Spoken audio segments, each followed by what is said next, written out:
बिस्मिल्लाहिर्रहमानिर्रहीम। अस्सलामुअलैकुम व्यूअर्स, कैसे हैं? उम्मीद करती हूँ कि सब ठीक होंगे। शुक्र अल्हम्दुलिल्लाह, मैं भी ठीक हूँ। तो व्यूअर्स, जैसे कि आप सब जानते हैं कि आप साथ रेमेडीज़ और रेसिपीज़ शेयर करती हूँ और दुआओं का भी एक सिलसिला शुरू किया हुआ है।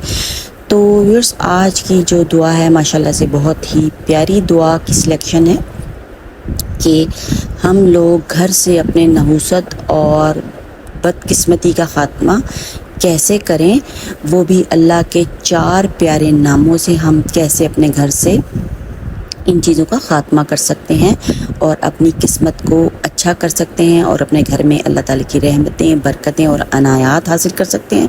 तो उसके लिए करना क्या है कि हमें थोड़ी सी मेहनत करनी है, जिसकी वजह से अल्लाह ताला हमें हर चीज़ अता कर देंगे इंशाअल्लाह व ताला। तो कोशिश करने से ही हम कुछ पा सकते हैं। अगर ऐसे ही बैठे रहेंगे और कुछ भी नहीं करेंगे और बस गिले शिकवे